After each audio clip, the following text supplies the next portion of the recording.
Montana Territory, November 1947. When Earl Hutchins dragged a 20-foot Quonset hut up the frozen trail to his homestead, every man at the trading post thought he had lost his mind. The corrugated metal shell, war surplus from a disbanded army depot, was not meant for living. It was meant for storage, for machinery, for anything but wrapping around a log cabin like some strange second skin. But Hutchins was not building a home inside that hut. He was building something no one in Flathead County had ever seen before. A cabin inside a shield. And when the winter of 1947 to 1948 hit with temperatures that froze livestock standing up, that strange metal shell would prove the difference between survival and surrender. What did this Montana homesteader understand about heat loss that every experienced builder in the valley had missed? If you want to learn one frontier heating technique every week that actually worked when lives depended on it, hit that subscribe button right now and drop a comment telling us where you are watching from. Because this story proves that the coldest places breed the smartest solutions.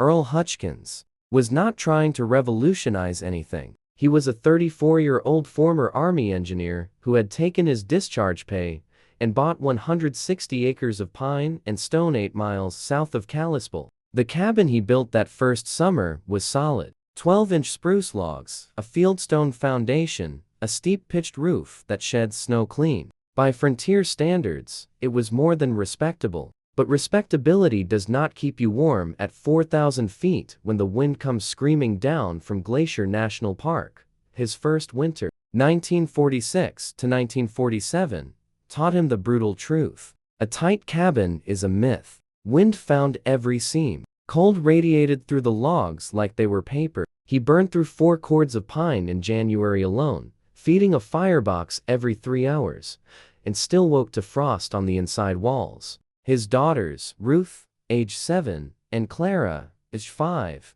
slept in coats. His wife, Margaret, stuffed rags along the baseboards every evening, only to find them frozen stiff by morning. The cabin stayed around 45 degrees Fahrenheit on good days. The problem was not the construction. The problem was physics. Wind does not just chill air. It strips heat directly from walls through convective cooling. Every gust hitting those spruce logs pulled thermal energy straight out faster than a firebox could replace it. And in the Flathead Valley, positioned like a funnel between mountain ranges, the wind never stopped. Hutchins knew this. He had spent 2 years as a combat engineer in the Aleutian Islands, building Quonset barracks on permafrost. Those metal shells could hold 60 to 65 degrees with a single oil stove. Not because metal insulates. It does not, but because the enclosed shape and wind elimination created an environment where heat could not escape as fast as it was generated.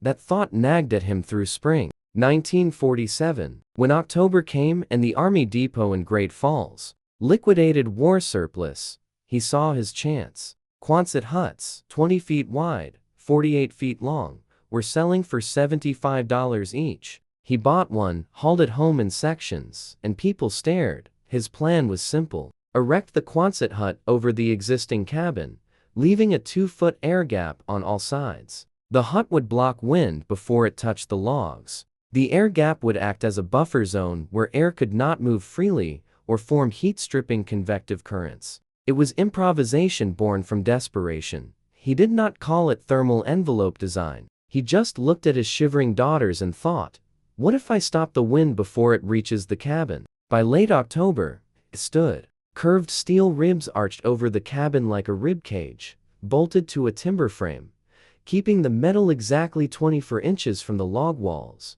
He cut ventilation gaps to prevent moisture buildup. The chimney penetrated both structures through a double flashing collar. He built an airlock entry with 2 doors. From outside, it looked like a barn had eaten a house. From inside, standing in the dim corridor between cabin and shell, Margaret thought it looked insane. Earl, she said quietly, people are going to think we have lost our minds. Let them, he said. I am not trying to impress anyone. I am trying to keep my family warm. The physics of what Hutchins built is straightforward, though it defied every convention of frontier construction. Traditional cabins lose heat through three mechanisms working simultaneously: conduction, heat moving through solid materials; convection, air currents stripping warmth from surfaces; and radiation, infrared energy escaping into cold space. A log cabin bleeds heat through all three pathways at once. Wind accelerates convection. Thin materials increase conduction. Clear night skies pull radiant heat straight up and out. Hutchkins' Quonset cabin system attacked all three. The air gap, those 24 inches between cabin wall and metal shell, functioned as a convection barrier. Air trapped in that corridor could not move freely or form rolling currents that pull heat away. Instead, it sat relatively still, stratified by temperature, like the dead air in a double-pane window. Still air stops convective heat transfer almost completely. Moving air at 40 miles per hour strips heat 15 to 20 times faster than still air at the same temperature. By stopping that movement, Hutchkins cut convective losses by roughly 90.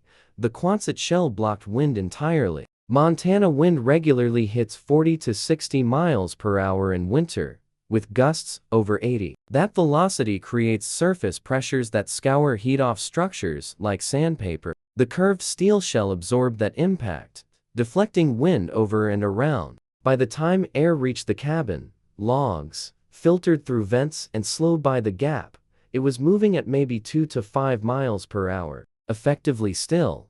The metal shell also reflected a portion of radiant heat back toward the cabin. At night, warm logs naturally radiate infrared energy outward. In a normal cabin that escapes to space, the steel intercepted and reflected some of it back. Not perfectly, but better than open sky. Radiant losses dropped 10 to 15. Construction was deliberate. Hutchkins used 2x6 pine posts as spacers every 6 feet around the perimeter. The Quonset ribs mounted to a timber frame atop those posts, creating a stable cage. The assembly sat on the original fieldstone foundation extended 30 inches outward. The corrugated panels bolted to the ribs with 4-inch overlaps sealed with tar paper. Ventilation was critical. He cut 4 6-inch vents near the foundation and 2 ridge vents at the peak. Enough airflow to prevent condensation without creating drafts. The vents were screened and baffled. Air exchanged roughly once every 8 to 12 hours. Slow enough to retain heat, fast enough to stay dry. The chimney penetrated both structures through a double flashing collar. Steel at the Quonset roof, clay tile at the cabin roof with mineral wool packing the gap to maintain clearances. Total cost under $120. The $75 hut, $30 in lumber, $10 in hardware, $5 in tar. 3 weeks of solo labor. Visually, it was strange. The cabin roofline sat shadowed beneath the steel arch. The air gap became a dim corridor that smelled of spruce and cold stone, echoing footsteps. It looked like improvisation, like desperation wrapped in corrugated metal, and when neighbors saw it, they did not see engineering. They saw a man too afraid to face winter like everyone else. The ridicule started before the first snow. Calvin Dreeker, who ran the sawmill and had built half the cabins in the valley, stopped by in early November. He walked around the Quonset shell twice, shaking his head. "Earl, this looks like you are ashamed of your own house. You hiding from something, or just from winter?" Hutchkins was adjusting a vent baffle. "Just trying something different, Calvin." "Different," Dreeker snorted. "That metal is going to condense every bit of moisture in the air. You will have ice on the inside of that shell by Christmas, dripping down, rotting your logs from the outside in. I have seen it with steel sheds. This is worse. You have trapped your whole house in a sweatbox. Vents should handle it. 6 little holes fighting condensation from a whole cabin. That is not engineering, Earl. That is wishful thinking." At the trading post, the talk was harsher. A trapper named Graham called it a tin coffin for a coward's cabin. Loud enough for everyone to hear. Men laughed. Someone said Hutchkins had wasted good surplus on wrapping a perfectly good cabin in garbage. Margaret heard it at the schoolhouse social. Women were kinder, but the judgment was theirs to be hard, one neighbor said. Living in something that looks like a mistake.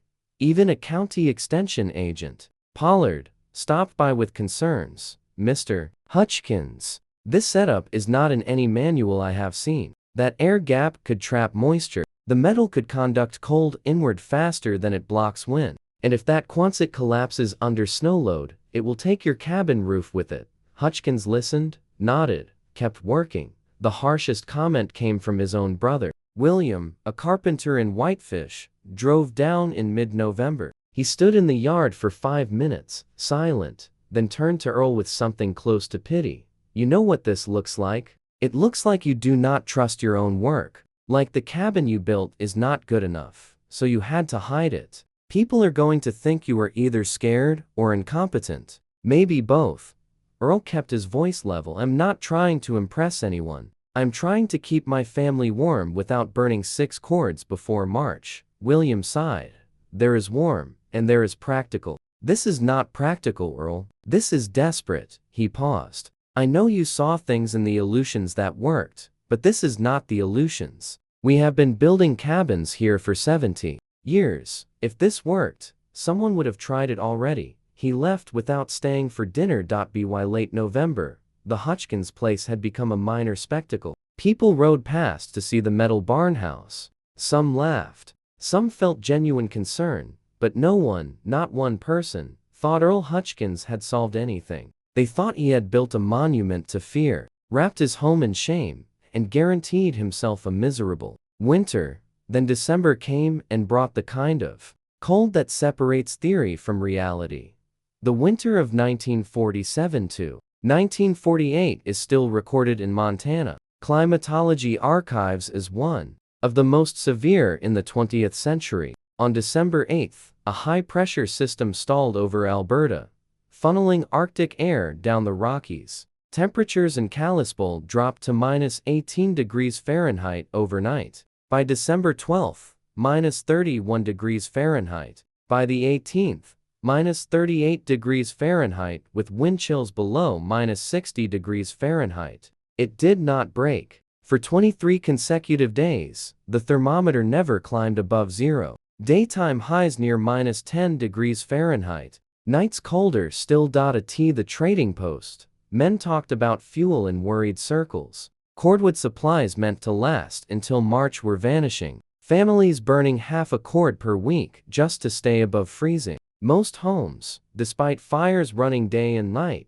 could not get above 40 degrees Fahrenheit inside. Frost formed on interior walls. Water buckets froze solid indoors. Chimneys failed.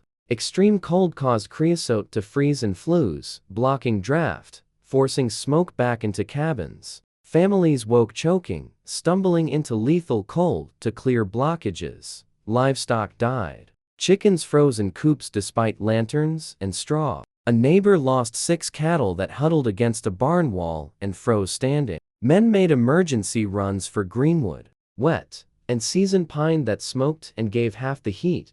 Calvin Dreeker ran his mill 16 hours a day, cutting anything with the trunk. Then people started noticing the Hutchkins place. First, the smoke, or lack of it. Most cabins pumped thick, constant plumes. The Hutchkins chimney showed a thin, steady trail like October, not a deep freeze. Graham rode past on December 20th and saw Earl outside in shirt sleeves, splitting wood. Not panicking, just splitting. Casually, Dreeker stopped by December 23rd with emergency cordwood. Margaret answered the door. Behind her, through the cabin opening, Dreeker saw the girls at the table in cotton dresses. Not coats, not blankets, dresses. Everything all right? He asked, suspicious. We are fine, Calvin. You need wood? We are managing fine. Dreeker glanced at the wood pile inside. Maybe 3 days worth by normal rates. That is all you have. We are burning less than a cord every 2 weeks in this cold. His voice rose. People are burning half a cord a week just to stay above freezing. Margaret stepped aside. Come in and see for yourself. Dreeker stepped through the airlock into the cabin. The warmth hit him like stepping into a different season. Not stifling, just warm. Earl stood up. Calvin, did not expect you. What is your temperature in here? Earl glanced at the wall thermometer. About 63 degrees right now. Was 68 this afternoon. 63 degrees. Dreeker had families on his delivery list celebrating if they hit 40. Children sleeping in coats under piles of quilts. And here it was 63 degrees Fahrenheit, while outside was 38, a difference of 101 degrees. Dreeker walked to the thermometer, not trusting it. The mercury sat clearly at 63. He touched the wall, cool, but not cold, not radiating the brutal chill from every other cabin. How is this possible? The air gap stops the wind. The shell blocks convection. Still, air insulates. It works exactly like I thought. And the condensation vents handle it. No moisture since the first week. Dreeker looked around. Girls in dresses doing schoolwork. Margaret in normal clothes. Earl in a flannel shirt. No one huddled near the fire. No blankets. Just living comfortably. How much wood? About 3/4 cord every 2 weeks. 3/4 cord every 2 weeks. Dreeker was delivering that much to families every 4 days. He stood in impossible warmth and felt something shift. This was not luck. This was a fundamental difference in heat retention, working during the worst cold in decades. Stay with me until the end. Because the number that came out of this cabin did not just surprise the valley. It changed how people thought about survival itself.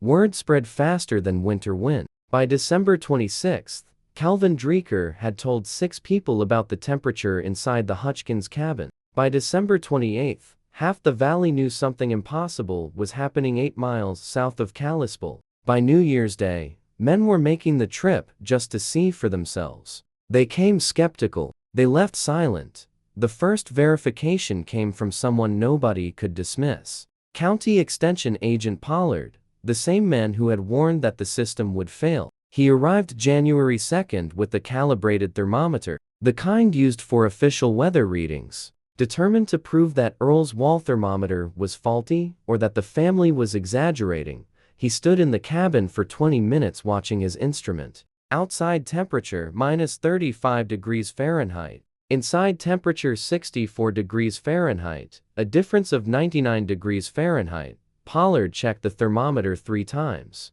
He walked to different corners of the cabin, measuring temperature variance. The coldest spot near the north wall, farthest from the firebox, read 58 degrees Fahrenheit. The warmest near the stove, 68 degrees Fahrenheit.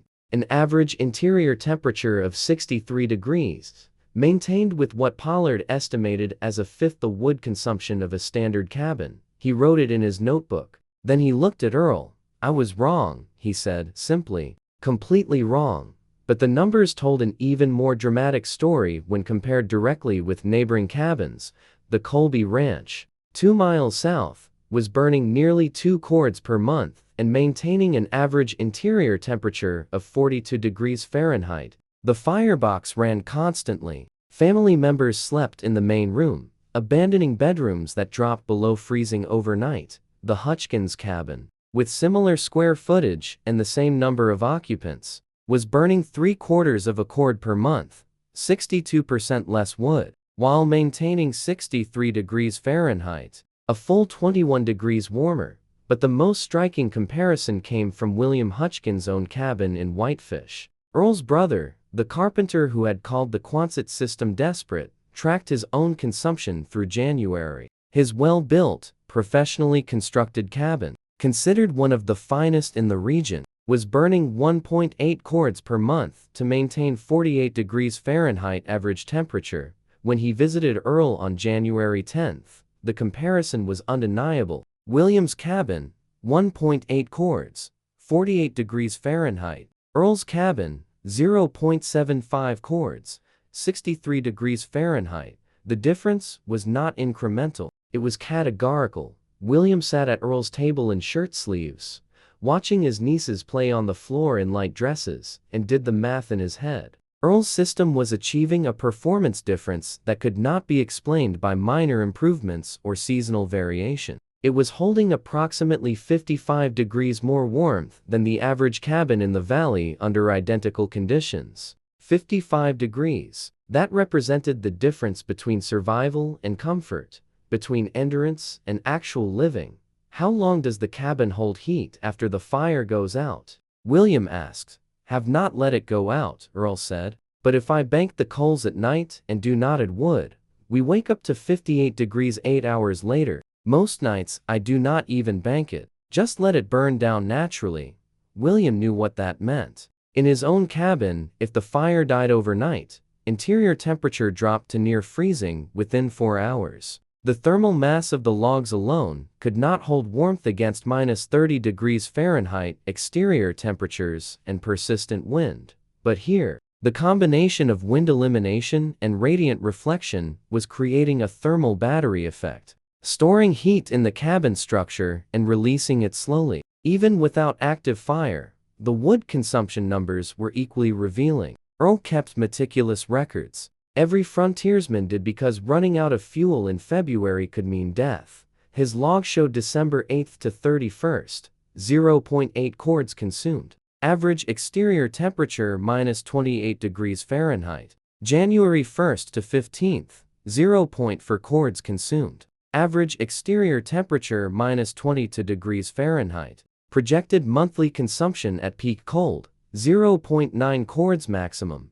Compare that to valley averages during the same period. Standard cabin, December, 2.1 cords. Average. Standard cabin, January first half, 1.1 cords. Average. Projected monthly at peak cold, 2.5 to 3 cords. The Hutchkins system was operating at roughly 30 to 35% of normal fuel consumption while maintaining temperatures 20 to 25 degrees higher than standard construction, but perhaps the most telling metric was one that nobody measured directly: livable hours in most valley cabins. Warm enough meant the brief period immediately after stoking the fire, maybe an hour or two, when interior temperature climbed above 50 degrees Fahrenheit and family members could remove their coats. The rest of the day was endurance. 45 degrees Fahrenheit if you were lucky.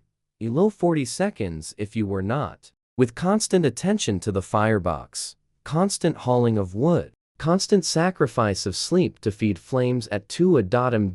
in the Hutchkins cabin, every hour was livable. Children did schoolwork at the table without shivering. Margaret cooked and cleaned in normal work clothes. Earl could sit and read in the evening without huddling against the firebox. They slept through the night without waking to feed the fire, without children crying from cold, without frost forming on the interior walls above their heads. The system had turned winter from something to survive into something to simply live through. By mid-January, when the deep freeze finally broke and temperatures climbed to a relatively mild 10 degrees Fahrenheit, the evidence was irrefutable. The Quonset cabin system was not a curiosity or a fluke. It was a fundamental reimagining of how frontier structures could retain heat. Proven under the worst conditions in living memory, Calvin Dreeker, standing in Earl's cabin on January 18th, with a group of 5 other builders and homesteaders, summed it up with characteristic bluntness: "We have been doing this wrong for 70 years. Earl figured out what all of us missed. The question was no longer whether it worked. The question was, could it be replicated? The adoption started quietly, almost accidentally, the way most real innovation spread on the frontier. Not through formal announcements, but through practical men making practical decisions about survival.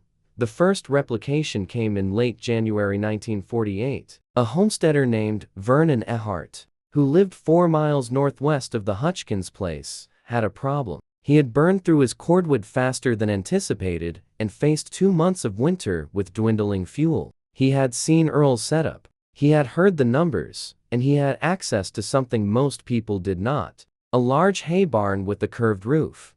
Ehart did not have a Quonset, but he understood the principle. He built a second wall inside his existing cabin, creating a 16-inch air gap using vertical 2x for studs and scrap lumber. He insulated the gap loosely with straw, not packed tight, just enough to prevent air circulation. He cut ventilation holes top and bottom. The modification took him 4 days and cost almost nothing. His fuel consumption dropped by 40% immediately. Interior temperature rose 12 degrees. Word of Ehart's success reached 3 other families within a week. By early February, 2 more cabins in the valley had implemented variations of the double wall concept. One used canvas stretched over an exterior frame, creating an 18-inch air gap around the entire structure. Another built a simple shed roof extension that enclosed the south and west walls, the directions that took the worst wind, leaving the other side standard. Both saw measurable improvements. Not as dramatic as Earl's full Quonset enclosure, but significant enough that neighbors noticed. Less smoke, warmer homes, fewer trips to the woodpile, but the real diffusion began in spring, when men had time to build properly. The Army Depot in Great Falls still had surplus Quonset huts available. By April 1948, 7 families in Flathead County had purchased units specifically to replicate Hutchkins' design. By summer, that number was 12.